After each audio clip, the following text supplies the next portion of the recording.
Captain Lee Dongwu stared at the warning lights flashing red across his control panel. The small patrol ship shook violently as another blast hit their shields. The engines made a grinding sound before going completely silent, leaving them floating. Dead in Space's crew of 12 worked frantically at their stations trying to get power back to the engines. Communications Officer Park Min-ho shouted over the alarms that their distress signal was not getting through the massive alien warship. Beside them, blocked all their transmissions, engineer Kim Soo-jin crawled out from under a damaged console with burns on her hands. She looked at the captain with sad eyes. The main power core was completely destroyed. They had maybe 20 minutes of life support left. After that, they would all suffocate in the cold darkness of SAS. Alien ship was huge, like a metal mountain floating next to their tiny vessel. Dongwu had never seen anything so big in his 5 years as a space patrol. Captain, the ship was dark gray, with strange symbols glowing blue along its sides. Weapon ports lined the hull like angry eyes staring at them. Navigator Choi Biorum pointed at her screen with a shaking finger. The alien ship was moving closer. Large, mechanical arms extended from its belly, reaching toward their disabled patrol vessel. She whispered that they were going to be captured or destroyed. Dongwu looked around at his crew. These were good people who had families back on Earth. They did not deserve to die out here in the emptiness between stars. He had to make a choice that would save their lives, even if it meant becoming prisoners. The captain reached for the communications button. His voice was steady when he spoke to his crew, but they would surrender and hope the aliens would treat them fairly. It was their only chance to survive and maybe see their homes again.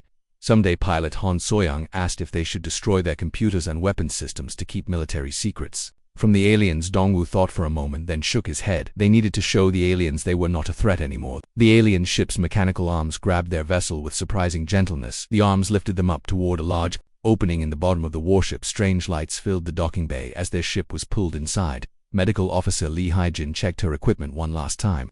She had basic medical supplies, but nothing that could help them if the aliens. We've decided to torture them for information. She hoped they would be treated according to the rules of war. Security Officer Kim Juniseo gathered all the weapons and placed them in a pile near the airlock door. He wanted to show the aliens right away that they were surrendering peacefully. His hands shook as he set down his sidearm. The docking bay was filled with alien soldiers waiting for them. The beings were tall and gray with long arms and strange faces. Their eyes glowed yellow in the dim light and they moved with careful, precise steps. Dongwu was surprised when the aliens did not rush into their ship. Instead, they waited outside and spoke through some kind of translation device.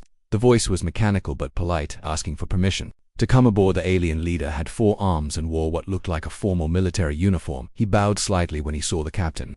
This was not what any of them had expected from their enemies. The translation device made clicking sounds. Before speaking in broken but respectful human language, the alien said they were honored to meet such skilled warriors and that they had fought with great courage and wisdom. Park Min-ho whispered to the captain that this felt wrong. The aliens should be angry and violent after losing 3 of their ships in the battle. Instead, they seemed almost grateful to meet the humans who had caused them so much trouble. The alien leader explained that they understood the humans had no choice but to fight. They said human warriors were famous throughout the galaxy for their intelligence and bravery. Every alien in their fleet wanted to meet them. Engineer Park Sae-won could not believe what she was hearing. The aliens were talking about them like they were famous generals instead of a small patrol crew. She looked at her dirty uniform and burned hands, feeling confused. The aliens brought special restraints that looked more like jewelry than chains. The metal was smooth and comfortable and did not hurt when they were put on. The alien leader apologized for the inconvenience and promised they would be treated well. As they walked through the alien ship, Dongwu noticed how the other aliens stopped what they were doing to stare at the human prisoners. They did not look angry or hateful, but curious and excited, like they were seeing celebrities. The corridors were huge and filled with strange alien writing that glowed on the walls. Hundreds of aliens watched them pass by, whispering in their clicking language and pointing at the humans with what looked like admiration. Weapons Specialist Lim Da-yoon noticed that the alien guards kept a respectful distance from them. This was not how you treated dangerous prisoners. It was how you treated honored guests who might be offended by too much attention. They were taken to a section of the ship that looked like luxury quarters. Instead of a prison, each human was given their own private room with a comfortable bed, to an entertainment system, and even a small kitchen. The rooms were bigger than what most of them had back on Earth. The beds were soft and the walls had windows showing the stars outside. There were books and games and even exercise equipment. Medical technician Oh Jinwoo found that his room had a complete medical station with equipment more advanced than anything he had ever seen. A friendly alien doctor visited him and asked if he needed anything for his health. Communications specialist Yoon Taejin discovered that his room had a communication system that could reach anywhere in the galaxy. The aliens had given him access to technology that human scientists could only dream about. The alien guards brought them formal uniforms that fit perfectly. Somehow they had managed to get the exact measurements for each human. The uniforms were made of fine material and had symbols that seemed to indicate high military rank. Navigator Shin Yujin asked one of the guards why they were being treated so well the alien guard looked confused by the question and said that all humans deserved respect because of their reputation as master strategists. Captain Dongwu gathered his crew together in the common area that connected their quarters. They were all confused and worried about what was happening. None of them understood why they were being treated like important prisoners. The alien food was actually quite good. The kitchen had been stocked with fruits and vegetables that tasted similar to Earth food. There was even coffee and tea, which made everyone feel a little more at home. Pilot Kong Minyoung pointed out that their quarters were probably better than what most alien officers had on this ship. The aliens were treating them like visiting dignitaries instead of captured enemies as the first day ended. Dongwu wondered what would happen next. The aliens had not asked them any questions about human military secrets. They seemed more interested in making sure the humans were comfortable and happy. The captain looked out his window at the stars and thought about his family back on Earth. He hoped they would understand that surrendering had been the right choice. His crew was alive and safe, even if they were prisoners, but something strange was happening here. The aliens were treating them with a respect that none of them understood. They acted like every human was important, like they were all generals or admirals, instead of ordinary soldiers. Dongwu fell asleep that night, wondering what secrets the aliens knew about humanity that humans themselves did not understand. The answer would change everything he thought he knew about his own species. The next morning brought even stranger surprises for the human prisoners. Captain Lee Dongwu woke up to find 6 alien soldiers standing at attention outside his door. They wore ceremonial armor that gleamed like silver and carried weapons that looked more decorative than practical. When Dongwu stepped out of his room, the 6 aliens immediately snapped to attention and saluted him with military precision. He had never seen such formal behavior, even from his own human soldiers back on Earth. The lead guard introduced himself as Commander Vextal and explained that he and his unit were assigned as Dongwu's personal honor guard. They would escort him wherever he went and ensure his safety and comfort at all times. Dongwu was confused and asked why a simple patrol captain needed an honor guard. The alien commander looked puzzled by the question and said that all human warriors deserved the highest level of protection and respect. Down the corridor, communications officer Park Minho was having a similar experience. His honor guard consisted of young alien soldiers who treated him like he was a famous general. They asked respectful questions about human military communications and took careful notes. The aliens seemed especially interested in how humans coordinated their forces during battle. They wanted to know how a small crew like theirs could operate so efficiently with so few people. Engineer Kim Sujin found her honor guard waiting patiently while she examined the alien technology in her quarters. The guards answered her technical questions with enthusiasm and even offered to show her around their engineering sections. What surprised Sujin most was that these alien engineers treated her like she was their teacher instead of their prisoner. They asked her opinion on their ship designs and listened carefully to her suggestions. Navigator Choi Bioram discovered that her guards were actually experienced alien navigators who wanted to learn human methods of space travel. They were amazed that humans could navigate through hyperspace with such simple equipment. The alien navigators explained that their own species needed complex computer systems and multiple operators to do what a single human navigator could accomplish. They treated Boram like she was a master of advanced mathematics. Medical officer Lee Hai-jin was assigned a medical team instead of regular guards. The alien doctors were fascinated by human medical techniques and asked endless questions about treating injuries in combat situations. The aliens explained that human field medicine was famous throughout the galaxy for being able to save lives with very basic equipment. Human medics were known for performing miracles in the worst possible conditions. Pilot Hon So-young found that her guards were elite alien pilots who wanted to understand human flying techniques. They were amazed that humans could pilot spacecraft manually without computer assist. Alien pilots said they had studied recordings of human pilots in combat and could not understand how they made such complex decisions so quickly. Most alien species needed teams of operators to fly their ships effectively. Security officer Kim Joo was surprised when his honor guard turned out to be the ship's top security personnel. They treated him like he was a legendary warrior and asked about human combat techniques. The aliens wanted to know how human soldiers could fight so effectively. As individuals, most alien military forces relied on group tactics and could not function well when separated from their unit's weapons. Specialist Lim Do-yoon discovered that her guards were weapons experts who had studied human military equipment. For years they were impressed by how humans could maintain and repair their weapons in the field. The alien weapons specialists explained that most species needed specialized technicians and factory equipment to keep their weapons working. Humans seemed to be able to fix anything with basic tools and spare parts. Medical technician Oh Jin-woo found that his medical training was being compared to the advanced education of alien medical specialists. The aliens could not believe that humans learned so many different medical skills. The alien medical staff explained that in their society each doctor specialized in only one area of medicine. Human medics seemed to know enough about everything to handle any medical emergency. Specialist Yoon Tae-jin learned that his basic communications training was being studied by alien communication experts. They were amazed by human ability to improvise communication methods. The aliens said that when their communication systems we failed, they were helpless until technicians could repair them.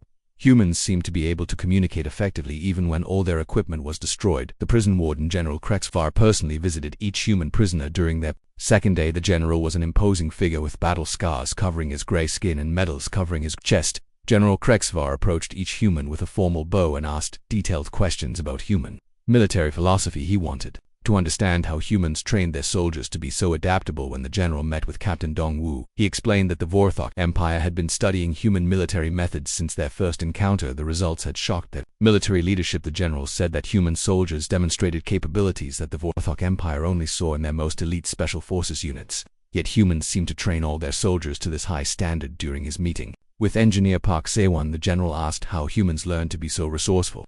The alien military had specialist units for every technical problem, but humans seemed to solve everything themselves. Park Se-won tried to explain that human education taught people to think for themselves and solve problems creatively. The general took careful notes and asked many follow-up questions. Navigator Shin Yujin was questioned about human leadership structures. The general wanted to know how human military units could function when their officers were killed or separated. Shin Yujin explained that every human soldier was trained to take command if necessary.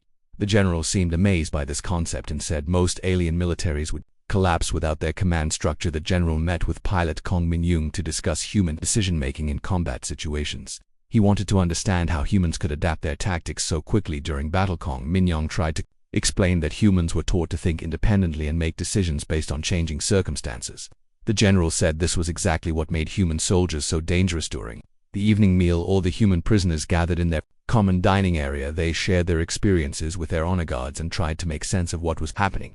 Captain Dongwu noticed that even the dining hall staff treated them with unusual respect. The alien servers bowed when bringing food and asked if everything met their standards. The food itself was prepared by the ship's best cooks and included dishes that had been specially researched to appeal to human tastes. There were even desserts and beverages that reminded them of home. Park Min-ho pointed out that their treatment was better than what most alien officers seemed to receive. The honor guards had mentioned that even high-ranking Vorthok officials did not get such personal attention. Kim Soo-jin wondered if this was how the aliens treated all their prisoners. The honor guards had seemed confused when she asked, suggesting that this level of treatment was unusual even for them. The humans began to realize that their capture had triggered some kind of special protocol. The aliens were following specific procedures that had been established for dealing with human prisoners. As they prepared for sleep that night, each human was visited by their honor guard commander. The aliens wanted to ensure that their quarters were comfortable and that they had everything they needed. Captain Dongwu asked his guard commander why they were being treated so well. Commander Vextol replied that human warriors had earned this respect through deeds that were famous across the galaxy. The captain pressed for more details, but the alien commander said that tomorrow they would meet with the fleet's historian, who could explain the full story of human military reputation. As Dongwu fell asleep, he wondered what his small crew could have possibly done to earn such treatment. They were ordinary soldiers who had simply done their jobs the best they could. He had no idea that doing their jobs as humans was exactly what had made them legendary throughout the alien galaxy. On the third day, Captain Lee Dongwu and his crew were escorted to a large chamber deep inside the alien warship. The room was filled with holographic displays showing star maps, battle scenes, and recordings of spacecraft in combat. An elderly alien with white markings on his gray skin stood waiting for them. This was fleet historian Morketh, who had studied galactic military history for over 200 years. His yellow eyes glowed with excitement as the humans entered. The historian began by activating a holographic display that showed a familiar scene. The humans gasped as they recognized the Battle of Kepler Station, where they had fought just weeks ago. Morketh explained that this battle had become legendary throughout the galaxy, not because of its size but because of what it revealed about human military capabilities. The display showed their small patrol ship facing an entire alien battle. Fleet Security Officer Kim Junaseo watched in amazement as the hologram replayed their desperate fight against impossible odds. He remembered feeling terrified during the actual battle, but the recording made it look like a carefully planned military operation. The historian pointed out details that the humans had not noticed. During the fighting, their ship had moved in patterns that confused the alien fleet, using tactics that no other species had ever attempted. Communications specialist Yoon Tajin saw how their desperate attempts to call for help had actually disrupted the aliens' communication systems. The jamming techniques he had improvised were now being studied by military academies across the galaxy fleet. Historian Morketh explained that when the battle began, the Vorthok commanders expected an easy victory. A single human destroyer against 50 alien warships should have lasted only minutes. Instead, the human ship had fought for over 3 hours using tactics that seemed to change every few minutes. The alien fleet had never encountered an enemy that adapted so quickly to their attack patterns. Engineer Kim Soo-jin watched the hologram show how she had rerouted power systems during the battle. What she remembered as desperate emergency repairs looked like brilliant engineering solutions, and the recording, the historian explained that most alien species needed teams of specialists to perform the kind of repairs Soo-jin had accomplished alone. Most ships would have been completely disabled by the damage their vessel had taken. Pilot Han So-young saw how her evasive maneuvers had forced the entire alien fleet to change their formation. The historian said her flying had been so unpredictable that alien tactical computers could not calculate her next move. Navigator Choi Bo-ram realized that her course plotting through the asteroid field had created tactical advantages that even she had not understood at the time. The aliens had been forced to split their fleet to follow her. Medical officer Lee Hae-jin learned that her field treatment of wounded crew members during combat had impressed alien observers. Most species could not provide medical care while under fire. The historian showed recordings from inside alien ships during the battle. The alien commanders had been shouting orders, trying to understand how 12 humans could operate systems that required 60 alien crew members. Weapons specialist Lim Da-yoon watched herself maintaining and repairing weapon systems while the ship was under constant attack. The aliens had never seen anyone reload and calibrate weapons so quickly during combat. The historian explained that after studying the battle recordings, alien military leaders had reached a shocking conclusion. Every human on that small ship had performed duties that required years of specialized training. Captain Dong-woo asked why this was so surprising to the aliens. Morketh activated another display showing typical alien military organization. Most species had rigid command structures, where each individual had one specific job. The historian showed how alien crews were organized with separate specialists for weapons, engineering, navigation, communications, and medical duties. When key personnel were injured, alien ships became helpless, but the human crew had constantly switched roles, helping each other and taking over duties when needed. Engineer Soo-jin had helped with weapons while communications officer Park Min-ho had assisted with navigation. The aliens had watched in amazement as every human it seemed capable of performing multiple critical functions. This kind of cross-training was unknown in most galactic militaries. Medical technician Oh Jin-woo learned that his basic first aid training was being compared to advanced alien medical education. The historian said most species needed years of study to learn what humans taught as basic skills. The revelation continued as Morketh showed intelligence reports from other encounters with human forces. Every engagement had demonstrated the same pattern of adaptability and multi-role capability. Navigator Shin Yoo-jin discovered that her ability to calculate hyperspace jumps manually was considered impossible by most alien species. They required massive computer systems to perform the same calculations. The historian explained that alien military academies now studied human combat recordings to understand how such a small crew could be so effective. The humans had accidentally demonstrated superior military doctrine. Pilot Kong Min learned that her split-second decision-making during the battle had become a case study in tactical flexibility. Most alien pilots needed orders from commanders before changing their attack patterns. The historian showed how human prisoners from other battles had been interviewed extensively. Alien military researchers were trying to understand the source of human tactical superiority. Engineer Park Se-won asked why humans seemed so different from other species. Morketh explained that most galactic civilizations had evolved very specialized societies where individuals learned only narrow skills, but human civilization had developed differently.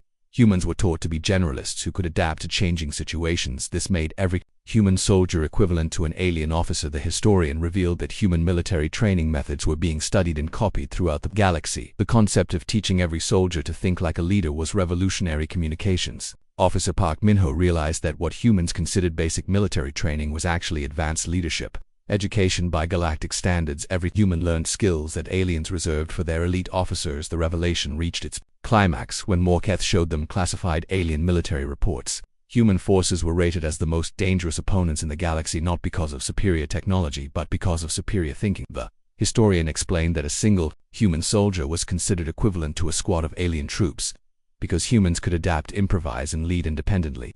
When separated from their units, Captain Dong-woo finally understood why they were being treated like high-ranking officers. By galactic standards, that was exactly what they were. Every human possessed the mental flexibility that other species found only in their best commanders. The historian concluded by explaining that news of their capture had spread throughout the alien fleet. Young alien officers were requesting permission to study under the human prisoners. Medical officer Lee Hae-jin asked what would happen to them now. Morketh smiled and said that was a decision for the fleet commander, but their value as teachers might be more important than their status as prisoners. As they returned to their quarters that evening, the humans finally understood their situation. They had not been captured because they were dangerous enemies, but because they were valuable teachers. Captain Dong-woo gathered his crew that night to discuss what they had learned. They were no longer just prisoners of war, but had become inadvertent ambassadors of human military doctrine. The mystery was finally solved, but it raised new questions about their future and the role humanity would play in the broader galactic community. Word of the human prisoners spread quickly through the galactic communication networks. Within days, alien ships from different empires began arriving at the Vorthok fleet, requesting permission to observe and study the captured humans. Captain Lee Dongwu watched through his quarters window as massive alien vessels approached from all directions. Each ship represented a different species, and each wanted to learn from the human prisoners. The first visitors were from the Zenthari Confederation, a peaceful alliance of trading worlds. Their military advisors were small blue-skinned beings with large eyes, who moved with quick, nervous energy. The Zenthari officers gathered around communications specialist Yoon Taejin, asking detailed questions about human communication protocols. They were amazed that humans could maintain unit coordination without constant contact with command centers. Yoon Taejin explained that human soldiers were trained to operate independently for extended periods, using their own judgment when communications failed. The Zenthari took extensive notes, clearly struggling to understand this concept. The second group of visitors came from the Molten Empire, a militaristic society of rock-like beings who had been fighting wars for thousands of years. Their generals were massive creatures with glowing red eyes. These alien warriors were particularly interested in weapons. Specialist Lim Dayun. They wanted to understand how humans maintained their fighting effectiveness even when cut off from supply lines. Lim Dayun demonstrated basic field maintenance techniques that she had learned in basic training. The Molten Empire generals watched in fascination as she showed how to repair weapons using improvised materials. Engineer Kim Soo-jin found herself surrounded by technical specialists from the Crystalline Collective. These transparent beings were master engineers who built the most advanced technology in the galaxy. The Crystalline engineers could not understand how Soo-jin had managed to keep her ship operational during the battle.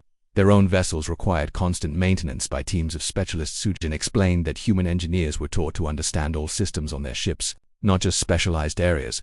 This cross-training allowed them to solve problems that would disable other species. Ship's medical officer Lee Haijin received visits from the Healing Circle, a group of species dedicated to medical advancement. Their doctors were tall, graceful beings with 6 arms and gentle voices. The alien doctors were fascinated by human field medicine techniques. They could not believe that humans could perform surgery and treat injuries while under enemy fire. Lee Haijin showed them her basic medical kit and explained how human medics were trained to work in combat conditions. The alien doctors seemed amazed by the simplicity and effectiveness of human medical techniques. Navigator Choi Byeorum attracted attention from the Voidwalkers, a nomadic species that had been traveling through space for millions of years. Their navigators were ancient beings with deep knowledge of hyperspace. The Voidwalker navigators wanted to understand how humans could plot courses through dangerous space without detailed star charts. They were impressed by human ability to navigate using minimal information. Byeorum explained that human navigators were trained to use multiple navigation methods and to make decisions based on incomplete data. The alien navigators found this flexibility remarkable. Pilot Han Soyoung became the center of attention for the Sky Dancers, a species of natural flyers who had mastered atmospheric and spaceflight. Their pilots were graceful beings with wing-like appendages. The Sky Dancer pilots could not understand how humans could fly spacecraft manually without computer assistance. They watched in amazement as Soyoung demonstrated human piloting technique. Soyoung explained that human pilots were trained to fly by instinct and feel, not just by following computer instructions. The alien pilots seemed to find this concept almost impossible to believe. Security Officer Kim Junaseo attracted visitors from the warrior clans, a collection of species that lived for combat and honor. Their fighters were scarred veterans of countless battles. The alien warriors wanted to understand human small unit tactics. They were impressed by how human soldiers could fight effectively, even when separated from their main force. Junaseo explained that every human soldier was trained to act independently and make tactical decisions without orders. The alien warriors found this level of individual initiative unprecedented. The most surprising visitors were from the Peacekeepers, an organization dedicated to preventing galactic wars. Their representatives were calm, wise beings who studied conflict resolution. The Peacekeepers wanted to understand how human military doctrine could be so effective while still maintaining ethical standards. They were impressed by human rules of engagement. Captain Dongwu met with Peacekeeper representatives who asked about human military leadership. They wanted to know how humans maintained discipline while encouraging independent thinking. The captain explained that human military training emphasized both following orders and thinking for oneself. The Peacekeepers seemed fascinated by this balance between authority and initiative. Technician Oh Jinwoo found himself teaching basic human medical procedures to doctors from dozens of different species. They were all amazed by the breadth of human medical knowledge. The alien doctors explained that most species had highly specialized medical systems where each doctor knew only one area of medicine. Human medics seemed to know enough about everything to handle any emergency communications officer. Park Min-ho became an informal teacher for alien communications specialists who wanted to learn human methods of information sharing. The aliens were impressed by how humans could maintain communication between units using simple equipment and basic techniques. Most alien species relied on complex technology that failed as Park Se-won attracted attention from the Builders Guild, a confederation of species dedicated to construction and engineering. Their representatives were practical beings who admired efficient design. The Builders Guild engineers wanted to understand how humans could repair and modify their equipment in the field. Most alien technology required factory conditions and specialized tools for maintenance. Park Se-won demonstrated human engineering principles, showing how to solve problems using available materials and basic tools. The alien engineers seemed amazed by human resourcefulness. Navigation. Yujin found herself explaining human space navigation to representatives from the Stellar Cartographers Union. These beings had mapped the galaxy and knew every star system. The alien navigators were impressed by human ability to find their way using minimal star charts and basic instruments. They could not understand how humans navigated through unknown. Space pilot Kong Min-young taught flying techniques to representatives from the Galactic Pilots Federation who had experience with every type of spacecraft in known space. The alien pilots were amazed by human ability to fly different types of ships without extensive retraining. Most species needed months of training to switch between different spacecraft designs. As days passed, the human quarters became an informal academy, where alien military leaders came to learn from captured prisoners. The aliens treated them like honored professors, rather than defeated enemies. Captain Dongwu realized that they had accidentally become the most influential military advisors in galactic history. Their simple human approaches to problem-solving were revolutionizing alien military thinking. Humans began to understand that their capture had created something unprecedented in galactic history. Different species were learning from each other through their shared interest in human military methods. As the fourth day ended, more alien ships continued to arrive. Each one brought new questions and new opportunities to share human knowledge with the wider galaxy. The prisoners were no longer just captives but had become teachers and ambassadors, introducing the galaxy to human ways of thinking and problem-solving. On the seventh day of their captivity, everything changed. General Krexvar summoned all the human prisoners to the main conference room where representatives from dozens of alien species had gathered. Captain Lee Dongwu looked around the massive chamber filled with beings from across the galaxy. Each species had sent their top military leaders to attend this unprecedented meeting. The Vorthok general stood at the center of the room with a formal document in his forehands, his yellow eyes that showed something the humans had never seen before, respect mixed with what looked almost like gratitude. General Krexvar announced that the Galactic Military Council had reached a unanimous decision. The human prisoners would be offered immediate release and something much more valuable than freedom. The alien general explained that every major civilization in the galaxy wanted to establish the first interspecies military academy. The humans would be invited to serve as the founding instructors and curriculum developers. Communications specialist Yuan Tajin asked what this meant for them and for humanity. The general smiled and said it meant humans would help reshape military thinking throughout the known galaxy. The offer was extraordinary. The humans would be given their own facilities, complete autonomy over their teaching methods, and resources that exceeded anything available on Earth. Engineer Kim Sujin asked why the aliens were willing to give them so much. The general explained that human military doctrine was the most valuable strategic resource discovered in galactic history. Medical officer Lee Haijin wondered if this was some kind of trap. The general assured them that every major power in the galaxy had agreed to respect human independence and sovereignty. The aliens had realized that trying to conquer or control humanity would be counterproductive. What they needed was partnership, cooperation, and the chance to learn from human methods. Captain Dongwu gathered his crew privately to discuss this unexpected opportunity. They had entered this war as ordinary patrol soldiers. Now they were being offered positions as galactic military advisors. Navigator Choi Borum pointed out that accepting this offer would mean staying away from Earth for years, possibly decades, but it would also mean ensuring humanity's place in the galactic community. Pilot Han So-young asked what would happen to the war between humans and aliens. General Krexvar explained that most alien civilizations wanted to end hostilities with humanity immediately. The aliens had realized that humans were too valuable as allies to waste as enemies. The galaxy faced many threats that required the kind of flexible thinking that humans provided. Naturally, Security Officer Kim Junesio wanted to know if this offer extended to other human prisoners. The general confirmed that every human military personnel in alien custody would receive similar opportunities. Weapons specialist Lim Dayun asked about the future of human space exploration. The alien representatives assured her that humanity would be welcomed throughout the galaxy as respected partners. The truth was both humbling and empowering for the human prisoners. They had always thought of themselves as ordinary people doing their jobs, but their ordinary was extraordinary by galactic standards. Medico Technician Oh Jin-woo realized that human education and training methods had accidentally created a species of natural leaders. Every human possessed skills that other species reserved for their elite communications. Officer Park Min-ho understood that human culture had evolved in ways that made every individual capable of independent thinking and problem-solving. Engineer Park Se-won saw that human society had developed a unique balance between cooperation and individual initiative.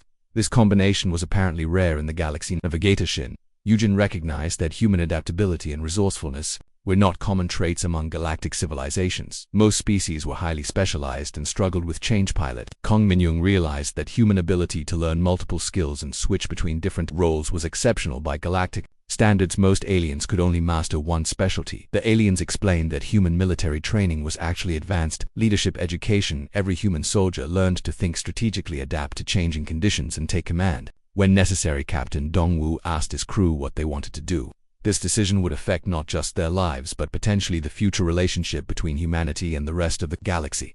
The crew discussed their options: returning to Earth as heroes or staying to help build bridges between humanity and alien civilizations. Both choices had advantages and responsibilities. After long consideration, the humans agreed to accept the alien offer. They would help establish the interspecies military academy and serve as humanity's first galactic ambassadors. The announcement of their decision caused celebration throughout the alien fleet. Representatives from dozens of species expressed gratitude and excitement about learning from human instructors. General Krexvar formally welcomed them as partners rather than prisoners.